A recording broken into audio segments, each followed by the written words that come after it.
Саламатсыздарбы? Есімім Синан. Атырау білім инновация лицейіне осы жыл келіп жатырмын. Негізі мамандығым математика болып сабақ берем. Осы жыл директордың тәрбие жөніндегі орынбасары болып, сіздермен бірге жұмыс істейміз.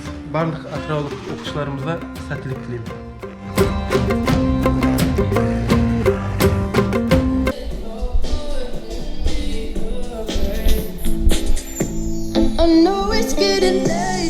Өткен жылғы қашықтықтан оқыту процесінде біз мұғалімдер болып үлкен тәжірибе жинадық. Өзіміздің және сол форматтың кемшіліктерін, жақсы жақтарын ескере отырып, осы жылы жаңа форматқа көшудеміз. Сол формат бойынша оқу процесі екіге бөлінеді: синхронно және асинхронно. Синхронно дегеніміз ол мұғалім мен оқушы бірге отырып, бір уақытта сабақ өтеді. Яғни оқушы мұғаліммен тікелей тілдесе алады, одан сұрақтар қоя алады.